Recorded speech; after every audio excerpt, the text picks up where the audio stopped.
Firefighters in Southern California have rescued a woman who was trapped in a chimney at a recreation building at a park in L.A.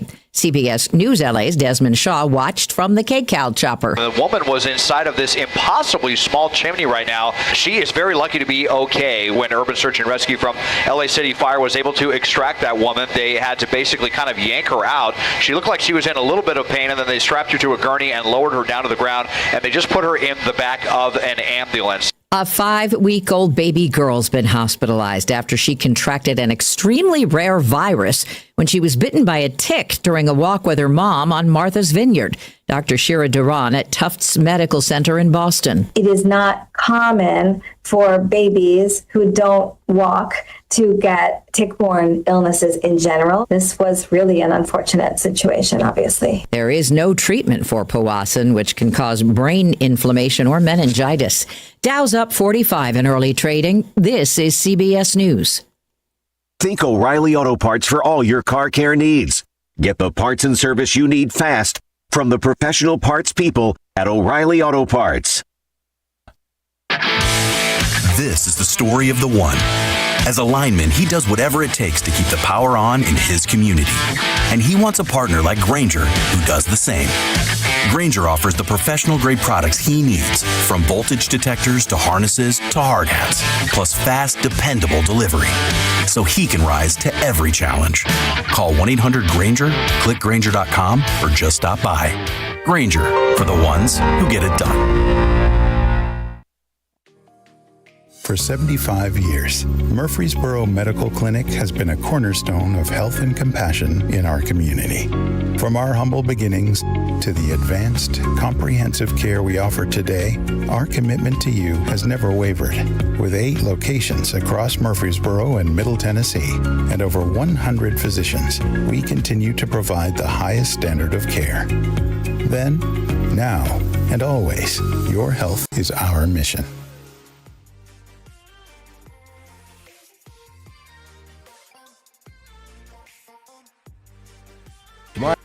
And video streaming at wgnsradio.com. This is the Roundtable. A look at the news, views, politics, and people that are shaping Rutherford County. Welcome in to the Roundtable on this Wednesday morning. Chip Walters with you from Exit Realty, Bob Lamb and Associates, and the Blue Raider Network. And the Blue Raider Network part of that's going to be kicking off here pretty quick, about 3 weeks from Saturday, opening day for Blue Raider football. And this hour will end today with part of yesterday's fall camp press conference, and quarterback Nick Vattiato. And he's one of those guys that, I want you to hope you'll be listening to him and just kind of know what kind of young man is going to be the Blue Raider quarterback this year. But speaking of someone who is true blue, Andy Womack is the guest here for the first 45 minutes or so. And Andy, how are you this morning? I'm very good, Chip. Thank you for having me. Good deal. Well, first of all, I want to publicly congratulate you for you had a milestone birthday here recently. That was a very public event over at the James Union Building, and it was one of those that had a 0 on the end. That's right. This is my 80th. So your family did a terrific job putting together a big birthday party for you over there, and I swear you're the youngest 80-year-old that I know. So well, thank you. But I tell you who also, MTSU facilities and dining did a great job too. It was a really pleasant event, and everything went well, and the university services were outstanding. Yeah, well, and that's great. And a lot of times when you're in college, you think, oh man, the cafeteria food and whatever. But man, you go to a special event, and they really do a great job. We were both at one last week over at the new Student Athlete Performance Center. Had a great dinner there, but you were the point person on the Bill Blue campaign and in the private fundraising, and you've been very. You have not taken that on as a ceremonial position, and if anybody knows you, that is not surprised at all. You've been very active with your way you set up your fundraising team captains and things like that. But last Wednesday, when that building had the ribbon cutting and just a massive crowd of people on the hottest day of the year showed up for that had to be satisfying for you. It really was, Chip. That is as I think the university in recent years, everything they have done has been first class all over that campus. And the athletic department, it was time for them to have a first class facility. And I think this facility and all the work that went into it and the leadership of Chris Massaro and others, it really is a show place. Yeah. Did it surprise you how many people showed up for that the other day? And what message did that give you when you looked around and saw how many people were there and who those people were? Well, I won't say it surprised me. I was gratified to see the people there. But, we had, in the private part of the campaign, we had over 450 donors, and that exceeded a lot of people's expectations as to what we could actually generate in private money. And so to see them there, along with many other spectators, was very gratifying, and I think it's going to say a lot for us going forward, because we're now going to enter into the next phase of this project, which is the Murphy Center, which is really, the gem of the athletic facilities is the Murphy Center, and the one that has the broadest appeal to the community. Yeah, as time goes along and hopefully more shows, things like that continue to come back as long as that building is marketed. But I think even myself, when that building is 52 years old right now, you soon to be 53 in December, that sometimes you need a little sprucing up and a little and that's what a lot of the work that's going to be done. There's going to be a lot of infrastructure work done in that building that just needs to be updated, as well as a lot of things that you'll be able to see and feel. The principal thing that I'm looking forward to is to have a legitimate entrance into the Murphy Center. Currently, there's not a legitimate entrance into the Murphy Center. And so what the approach is to work on the corner that is on the Greenland Drive and Greenland parking lot and Hall of Fame side, and make that into a ground level entrance where people will enter into the Murphy Center through that entrance and then take stairs or escalators up to the floor level for seating.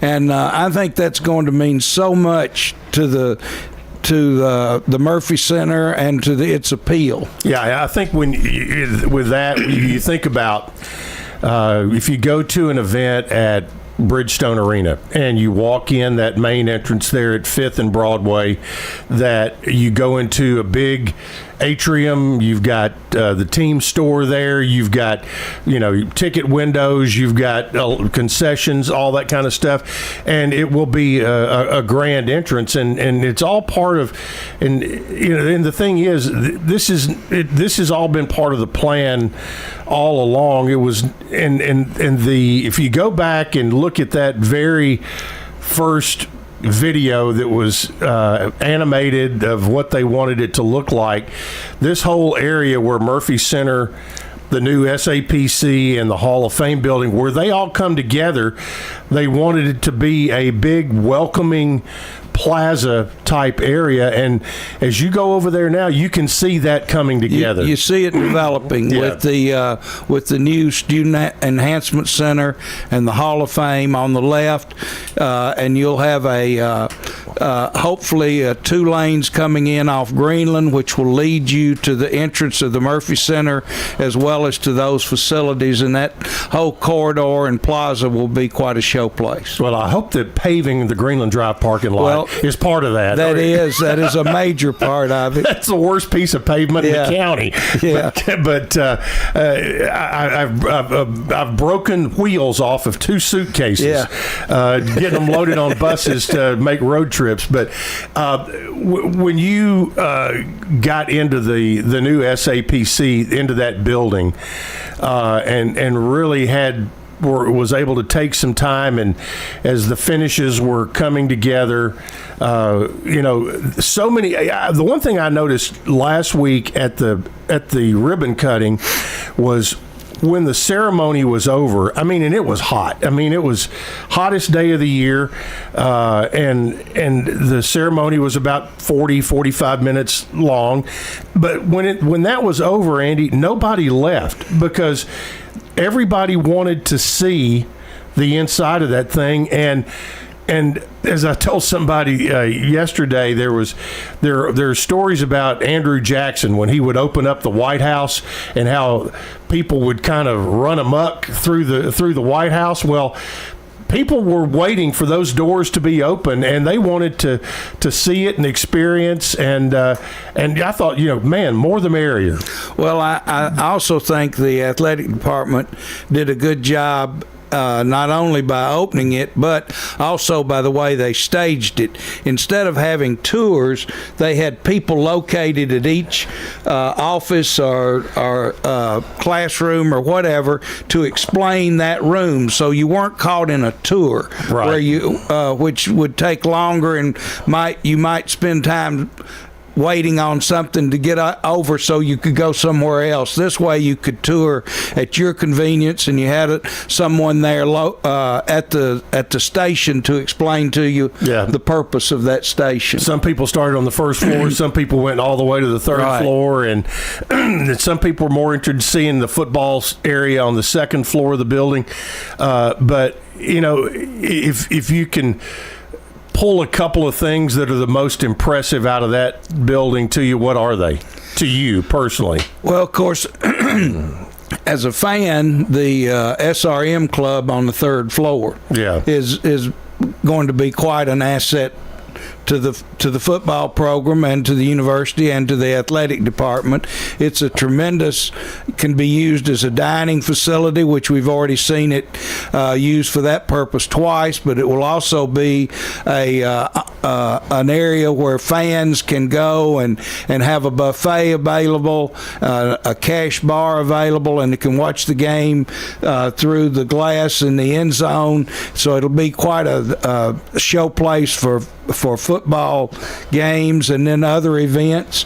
So I think the third floor is the community floor. Right. The second floor is extremely impressive. I've never been around a football program in that at that level to see all the facilities like that, but my understanding is that we would be the envy of many programs in the United States now with this facility.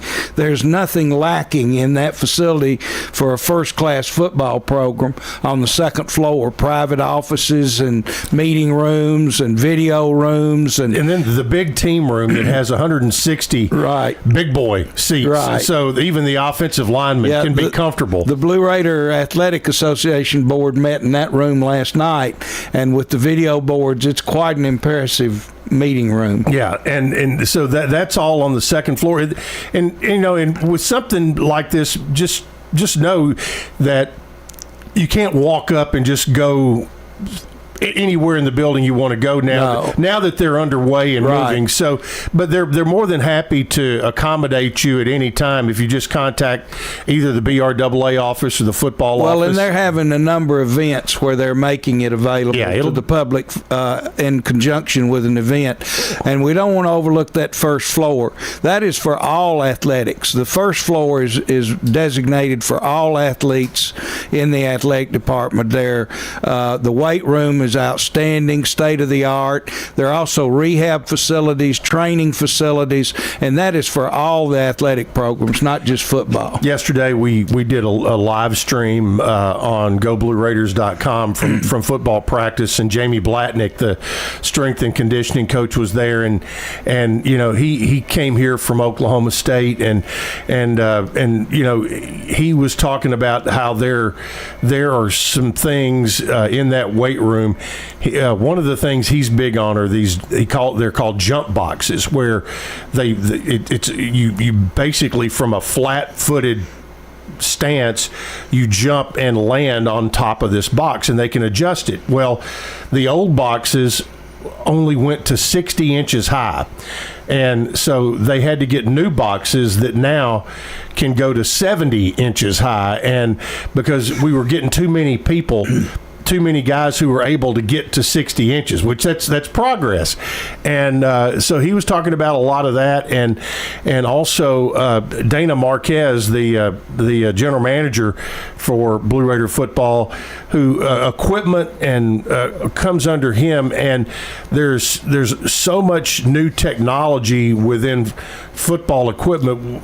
It's going to be interesting. You're going to look at them this year, and you're going to see, okay, they've simplified the uniforms, but they've got the most cutting edge technology in helmets. They also wear, Nick Vadiato was showing me yesterday, this it's called a Q collar that they wear around their neck, and what it does, it applies just enough pressure to keep more blood in your skull that helps prevent concussions, and it's just a very simple thing you put around your neck. But we're one of the test programs in the country because of Dana's being out in the forefront of all of that. So, but that equipment room and the football locker room with the technology, that every locker in there has technology where you come off the practice field, your sweaty shoulder pads go in a certain place that has air moving to dry them out. Your sweaty helmet goes in another part of the cabinet that has air moving to dry it out, and that's a big part of not only keeping the place looking good but smelling good, and also from a health standpoint to keep you keep things dry, bacteria doesn't grow, and you don't have issues that are involved with all that. It's pretty impressive. Very much so. The area with the athletic training and sports medicine area, there's new stuff in there too. Have you figured out how the red light technology recovery works? That's all over my head. I just know that it's really nice to know that our athletes will have available the finest facilities, I think, of anybody in the United States now. And the rehab services that are going to be available there, those deep pools, one hot pool and one cold pool. and like I said, for those who might not realize, this is for the entire athletic program. This is for all of our sports, not just football. So all those services are available. That first floor, all those services are available to every athlete on campus. Well, and really, football is the second floor, and like you mentioned, the first floor. And I was noticing last Wednesday during the open house, here's the whole women's basketball team going through, and they're all taking pictures of what the training room is going to look like, and there's soccer, and baseball guys are coming through there, men's basketball, and so it was it was a celebration. Now they're getting down to the work part of it, and putting this building through its paces. You mentioned you were part of the Blue Raider Athletic Association board meeting last night in that team room in there, and so what did Athletic Director Massaro give as an update? Well, of course, now they're so proud of the facility they have, but it's time to look forward. Yeah. And so he was talking a good deal about what they have plans for the Murphy Center. And of course, now that the new facility is completed, what football had been occupying in the Murphy Center can now be opened up and redone to accommodate men and women's basketball and the sports that are actually in the Murphy Center. Also, and people may not realize this, a good part of the Murphy Center is academics. That's correct. And so one reason that they have gotten an allocation from the state to help with the renovation of the Murphy Center is the state cannot contribute to athletic facilities, but they can contribute to academic facilities. So there is some money that the state has allocated to help with the renovation of the Murphy Center that's going to help a great deal to get it more amenable for concerts again, which is a hope. We don't think we can ever attain the level that we had back in the 60s and 70s, or the 70s and 80s when the Murphy Center was first completed, but we still think there are a lot of mid-level concerts that we could actually host and have as a revenue producer for the university and athletic program. And then, as well as the men's basketball program in particular, deserves some first-class offices, somewhat similar to what the women's program has been able to accomplish with their offices. And all this leads to better recruiting. They're also going to upgrade the practice facility for they've already had a major donation for the that men's program from Chase Miller, right? And that's part of the Bill Blue campaign. All that, he made a major commitment to the Bill Blue campaign for that practice facility. And then, of course, renovations to the Murphy Center and the floor and the seating there also. And a lot of that is still in work in progress. People were asking questions last night about specifics, and Athletic Director Massaro was a little shy about any specifics because it's early in the planning and bidding stages of the Murphy Center.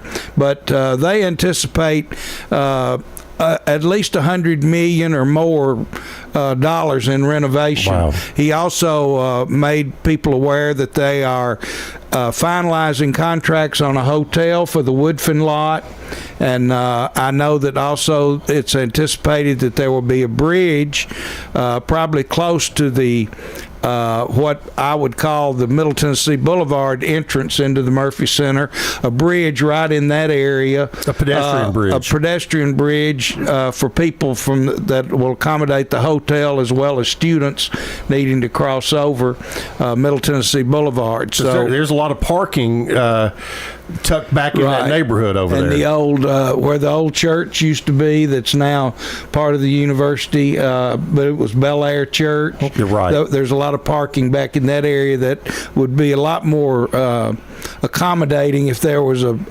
pedestrian bridge. Yeah. Now you hear rumors, or I don't know whether it's wishes or rumors or what, of along with that hotel along Middle Tennessee Boulevard, because the university owns almost all those houses down through there on that west side of Middle Tennessee Boulevard, that there could be an entertainment district developed. Chris also mentioned that they would like to look at commercializing that strip to accommodate an entertainment and restaurants, and in that area to accommodate the hotel, and maybe just add more of a student life presence along that Middle Tennessee Boulevard. So he did mention that there are some thoughts on that going on right now. All right, so we're going to take a break, step aside just a moment, and have more with Andy Womack in our next segment, all right here on the Roundtable on WGNS.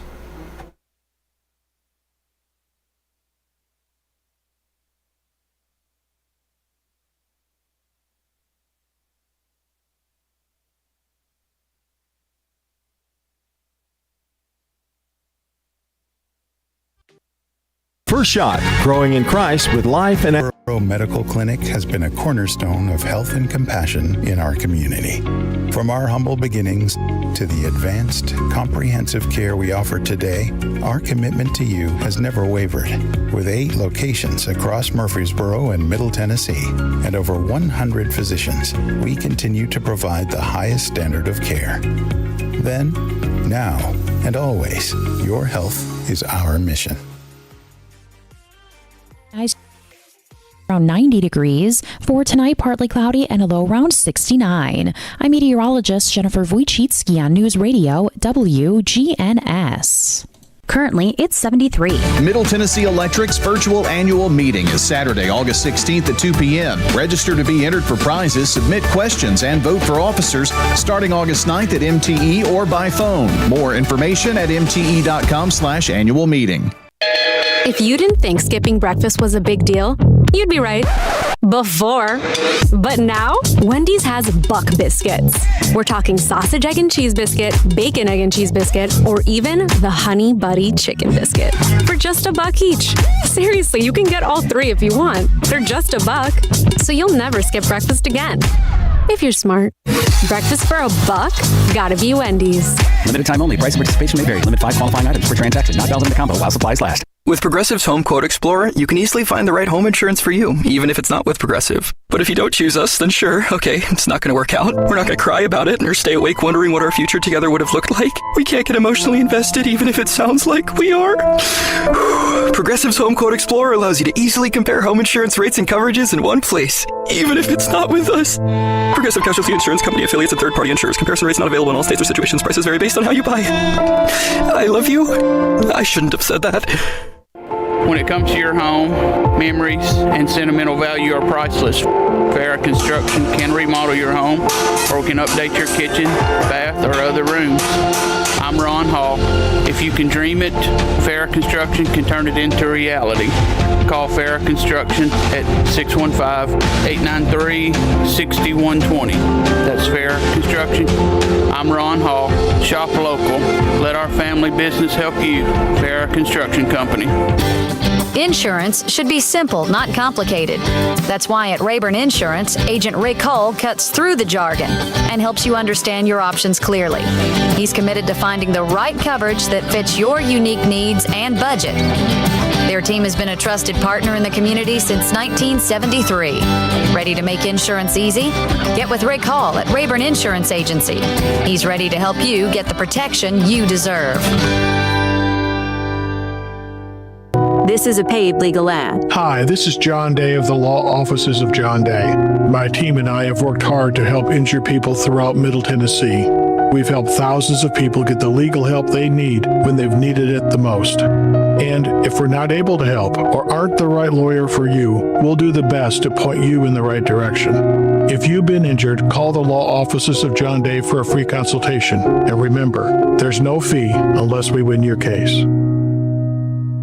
This is the Roundtable from News Radio WGNS on FM 101.9 and AM 1450 Murfreesboro, FM 100.5 Smyrna. Listen and watch at wgnsradio.com. Welcome back into the Wednesday Roundtable. Andy Womack with me for another 15 minutes or so. Then Nick Vattiato, we're going to catch up with his press conference from yesterday during fall camp for Blue Raider football. And speaking of that, 3 weeks from Saturday, Andy, they'll kick it off. And being around Coach Mason and his group, they've, when you go to the Saturday morning farmers market and you see the players out there, and they're putting in the community service hours and doing the things to, invite the community out to be part of it. So I really hope that the community responds in kind to come out and support them. Well, we really need an emphasis right now. We need people to buy season tickets, and then we need people to certainly come to this opening game against Austin Peay, which is someone we're all familiar with as a rival. We're doing something for the first time this game. We always had the blackout game. Right. It's going to be a whiteout. And so here's an interesting thing, that normally the cheap ticket for that game is $22, but for $20 you can get, for that game, you get a ticket and the whiteout T-shirt just for that game only, that little ticket package. So there's a nice promo that you can be part of and be part of something that they've never done. Right. We really need to show an opening day crowd. I went to some of the Blue Caravan, and Coach Mason, I really respected Coach Mason and his approach to the Caravan. He owned last year. He didn't back away from it. It was a disappointing year for him as well as for our fans, but he says he learned from it.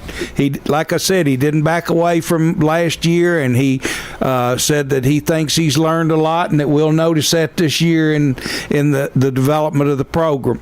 And I know that they've got 49 players back. They also 62 new ones. As you will have from now on, you'll have a lot of new ones.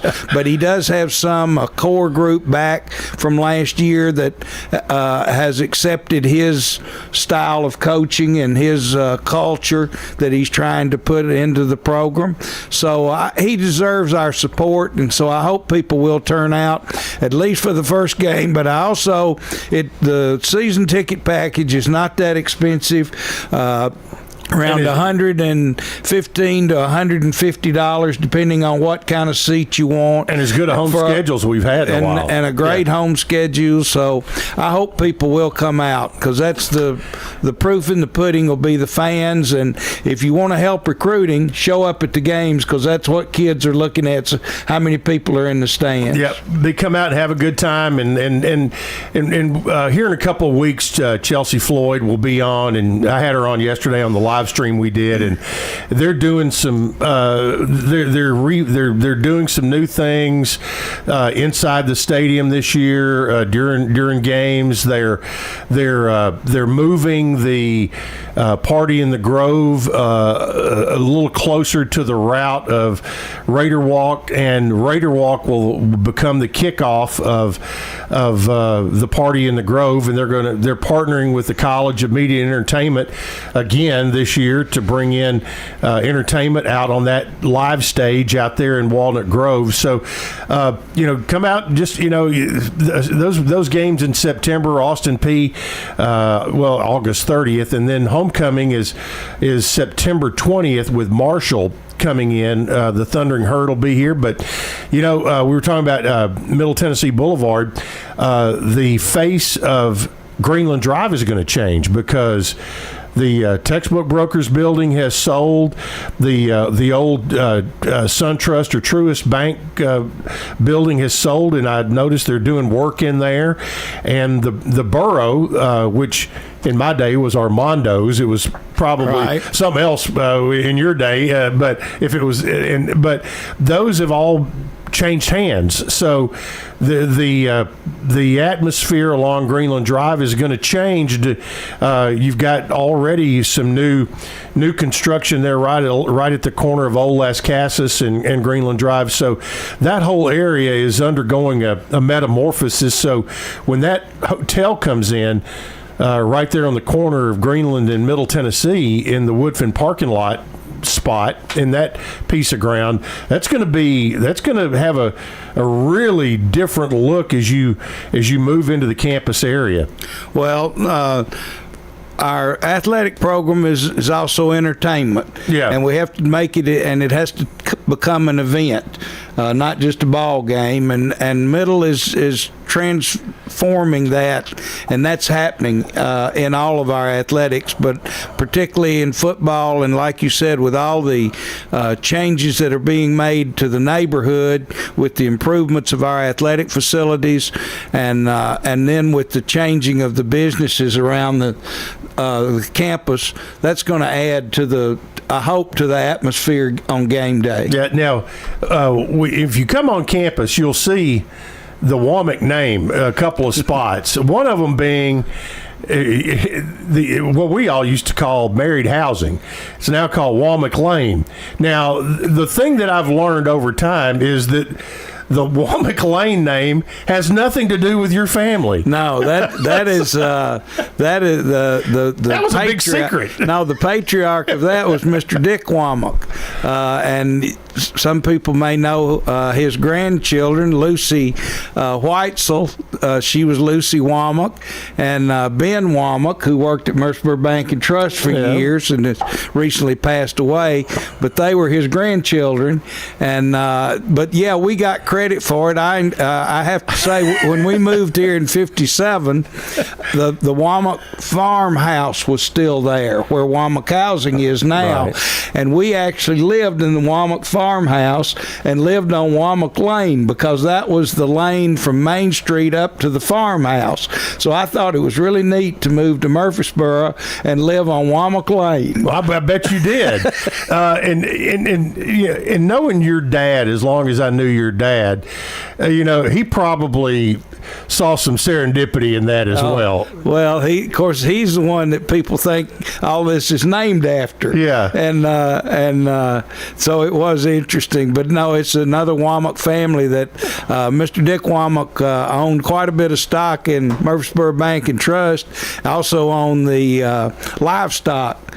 And was a mule trader. Yeah. Quite successful mule trader, as a matter of fact. Now, your family's name is involved in the College of Education, and you, how many teachers are in your family? Well, I've had two retire recently. Both my sisters. Yeah. One was at Walter Hill and one was at MTSU. They both retired this past June 30th. How is Walter Hill going to get along without Lynn? I don't know. My wife has retired from Smyrna High School, and of course, Dad taught for 50.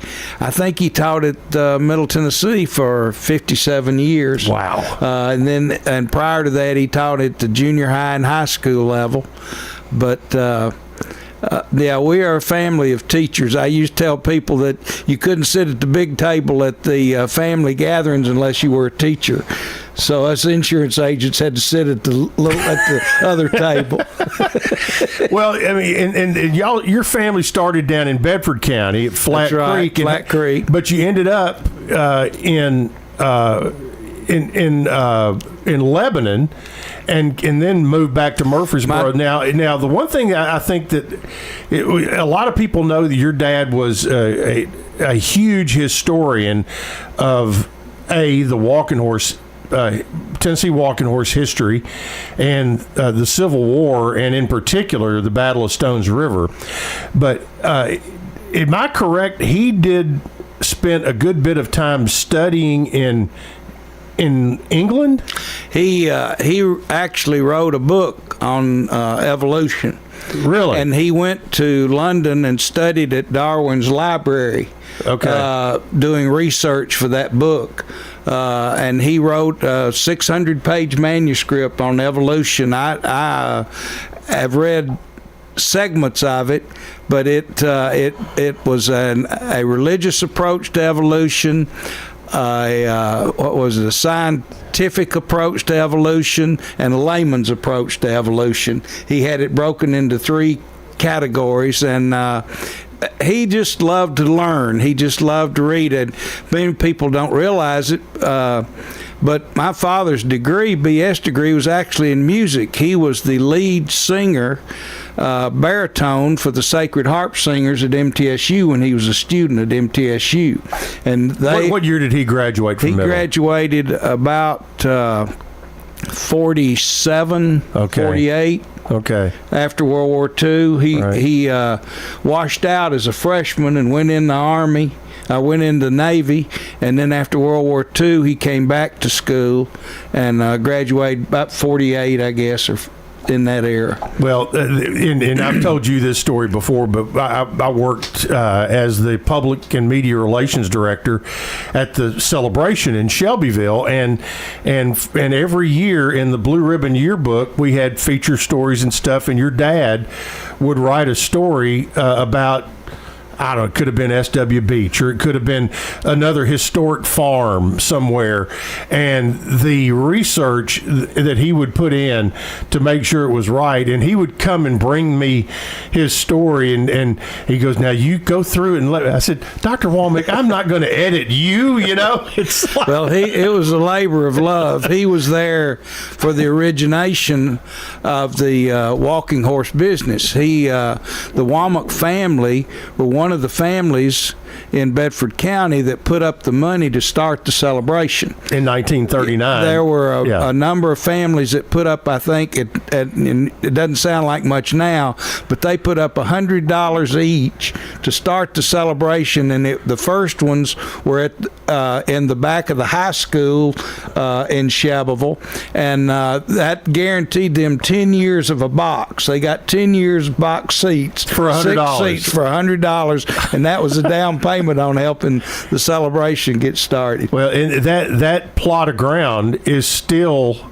back there. It's still flat, and you could go over there and do something on that ground today, but obviously they moved over to the celebration grounds. What, about 10 years later, something like that? I don't recall that, but I know that I've said Dad probably did everything you could do. He rode in the celebration. He judged the celebration. He sang the national anthem at the celebration. There's just not much over there that he didn't do. I'm sure he wrote a history of the celebration. He did, and he wrote the seminal history of the breed, right? Echo of Hoofbeats, which you can still go on Amazon and purchase that book. How many other books does he have on Amazon? Of course, he has the 3 editions of the Echo of Hoofbeats, and then he wrote his Civil War book was To Call Forth the Mighty Men. Right. And the only other published publication he had was a History of Tennessee textbook that he wrote for the state, and that's the only other published. He wrote all the time, but he didn't get anything published. He didn't care to. He wasn't writing to get things published. He was writing to get it recorded. Yeah. Now, and I need to read his Tennessee history book, but there's another kind of a mystery book that's kind of. You said, isn't it like a biography of Tennessee Miller or somebody? No, that was something we inherited with that's the right, Tennessee Miller. That's right. That was written by a professional biographer. Gotcha. Tennessee Miller. Good deal. Well, it's a lot of stuff happening. Does it amaze you when you drive through campus and think back to what it was like back in when you all moved here in the 50s, to see what it is now, and now to look and see that Old Main is going to be brought back to its former glory, and that's about another year left in that project. Yeah, I would be guessing, but I would say when we moved here in 1957, for Dad was hired as a professor, that we might have had 3,500 students. Yeah. And to see the amazing growth and the transition of not only the student body but the facilities is quite amazing. It's now a major university right here in Murfreesboro. Yeah, it is, and here in about 2 weeks, they're all the new freshmen are going to be coming in, and they won't, and that's like this week where traffic patterns are changing this week because county and city schools are back in action, and university will be back here in about a week or two, so that's all coming up. But Andy, thanks for stopping by today, and it's always fun to catch up, and appreciate your perspective on what we've seen over here in this, and what you brought to the table with the Bill Blue campaign. Well, thank you for having me, Chip. All right, Andy Womack joining us today. We'll take a time out, and when we come back, we'll hear from Blue Raider quarterback Nick Vattiato right here on the Roundtable on WGNS.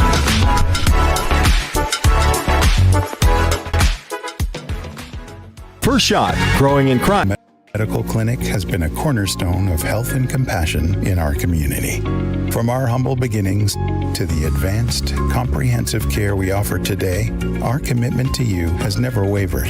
With 8 locations across Murfreesboro and Middle Tennessee, 100 physicians, we continue to provide the highest standard of care. Then, now, and always, your health is our mission.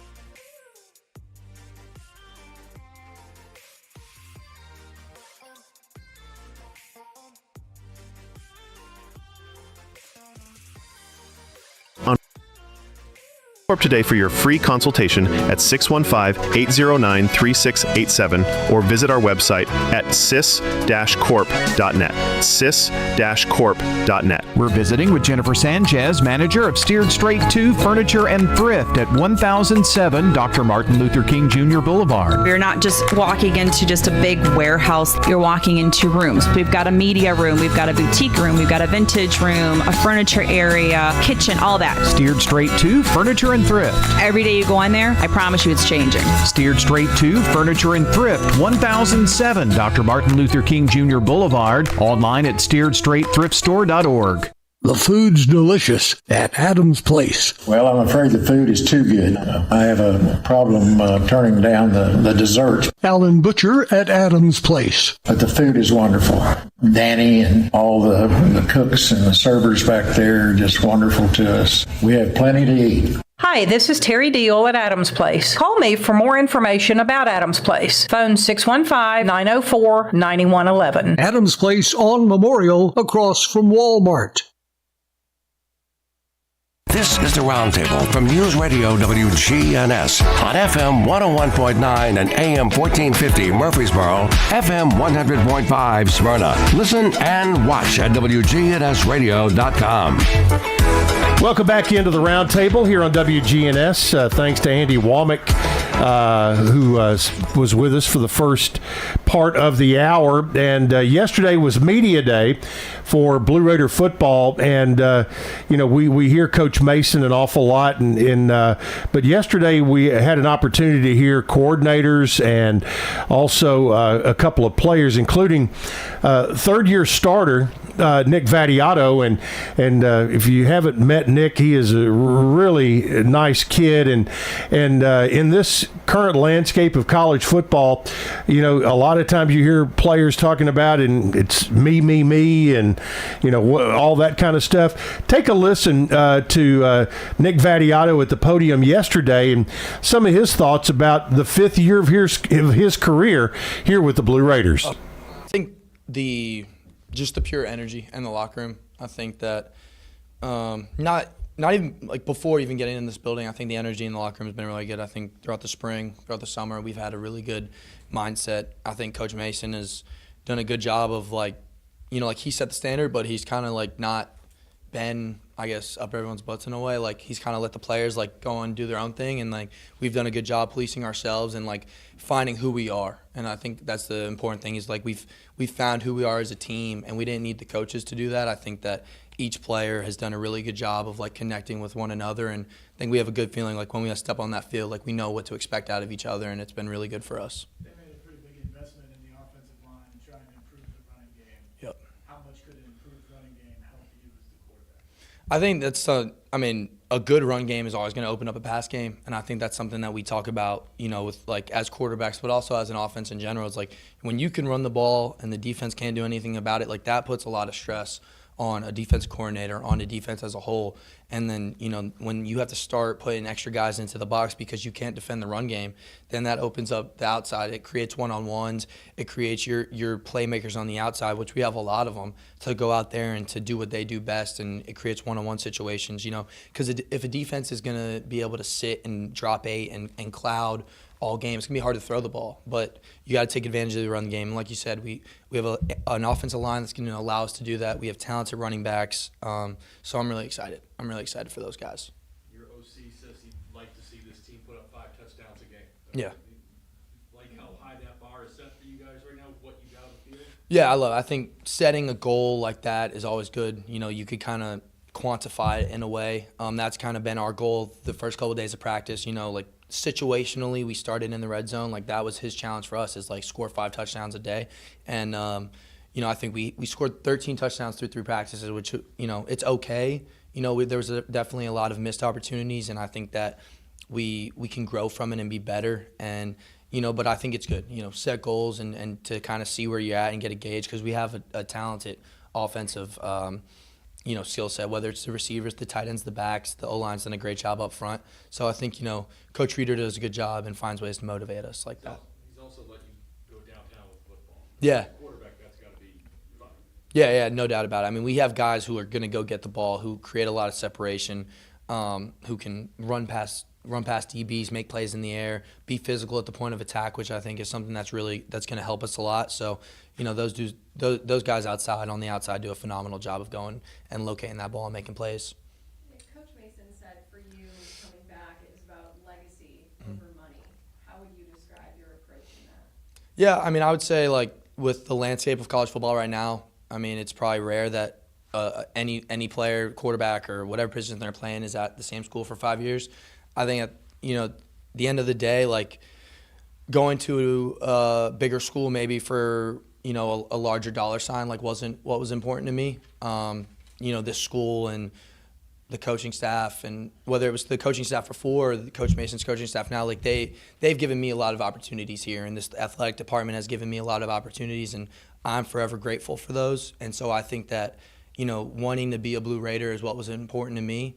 And I feel like we have the team and the coaching staff that we can win. And so like that's what makes me excited, and that's the reason I want to be here. When it comes to this building, how does that maybe work in lockstep with how you guys are trying to elevate as a football program? Yeah, I think like this building has obviously been years in the making, and all the donors that were able to make this building possible, like I'm grateful to. And like it is a step in the right direction. Having a building like this, it can help in a lot of it just helps your day to day. Like when you're trying to, especially during fall camp, when you have a lot going on, you have practices, you have meetings, you got lifts, guys need to get treatment. It helps your day to day. It helps in recruiting, and it kind of like I forget who was saying it. One of our coaches was saying it the other. Mr. Massaro was saying it the other day. Like when opposing teams have to come in and they get to see this building, it's like man, like this place is nice. Like they do right by their players. We have a good program, and I think that's what Coach Mason's trying to instill in us. Nick, sitting in Bowling Green 5 years ago, as you got thrown into the fire, I don't know, were you 17 or 18 years old at that point? I think it was 18. Might have been 19. September birthday. You were young. I was young. I was younger than I am Can you now. describe just how much Nick Vadiato has changed, not only as a player on the field, but as a person in that time, and just kind of looking back on that start to your career? Yeah, that first start versus Western way back in 21, in a weird way, like it feels like yesterday, but also feels like a lifetime ago. It's crazy to think that I'm going on my 5th year now, but I'm grateful for every experience I've had, for every touchdown, for every interception. Maybe not the interceptions as much, but like you got to learn from them. I'm grateful for all of it, all of the teammates I've gotten to play with, guys who, I think about guys like Reed and Jordan Ferguson and Chase Cunningham who gave me a lot, as a young player, that I've kind of tried to take different things from them and be a better leader, and I could kind of give it back to the young guys now. It's weird, like guys like Roman and Stanley who are coming in as young quarterbacks, like that was me like 4 years ago. So I try to do my best and make sure that I'm doing the best I can for them so they can better themselves each day. And yeah, it's been a fun ride for sure. It's not over yet, but forever grateful for all the opportunities and experiences I've had here, and I'm excited I get to do it here for my last year here. Speaking on your last year, what are you hoping to go out on for your last year as a Blue Raider? I just want to win at the end of the day. I think that's what everyone in this locker room wants to do, is win. I think that's the special part about this team, is that there's not a lot of personal egos or personal agendas. And I think when you have a team that's not just personal egos and personal accolades, and I'm trying to set personal goals. Like I haven't heard one guy talk about a personal goal, and I think that is rare. Like you hear guys talk about, I want to be first team this, first team that, lead the conference in rushing or catching and yada yada. But all I hear in the locker room is guys want to win, and I think when, like I said, we have everyone on the same page. There's a lot of good energy in that room, and when we go out on the field during fall camp, like we're competing. And I think, to be able to go in each day, if we could win each day and then we stack days with consistency, that'll be really good for us. Being the veteran guy now in the locker room, what would you tell freshman year Nick on campus? I would tell him to enjoy it, honestly. Like, it goes by really fast. Parker was just standing up here. Parker and I were roommates freshman year together, and to think that we're now both going into our 5th year here together is it's really cool, but it does go by pretty fast. So I would tell him just to enjoy it, take it all in. Don't rush to get out of the building. Like, just spend time with your guys, because you're not going to be around these guys for forever. So just sit there and enjoy it.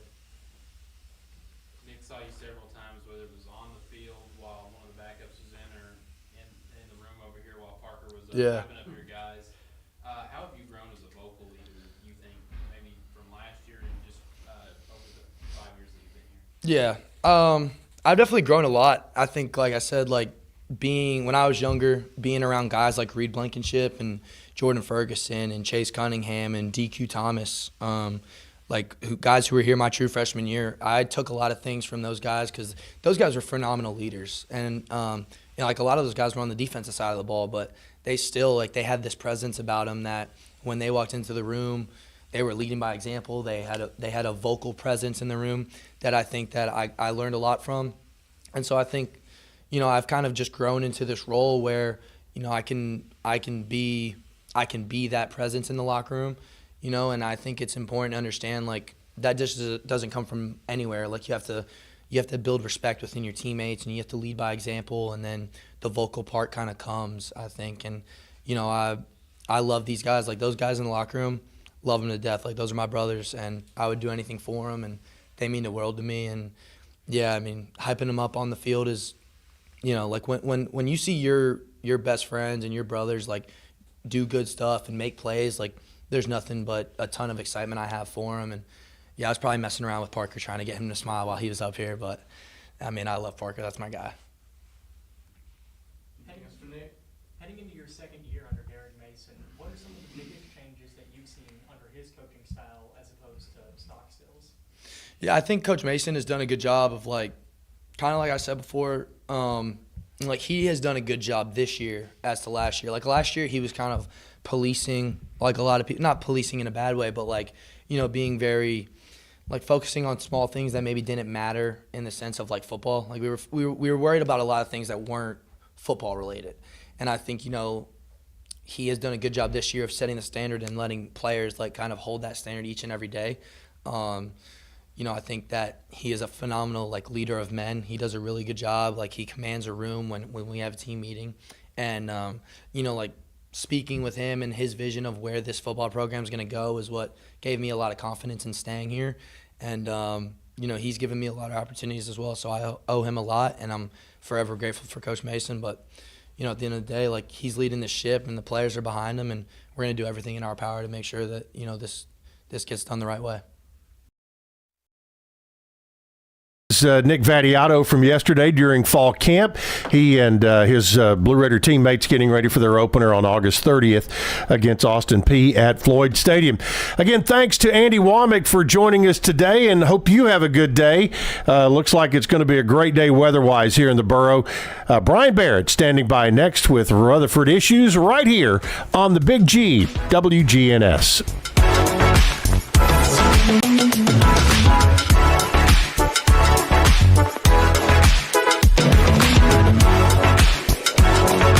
Subscribe to Big G TV, local content that matters to Rutherford County.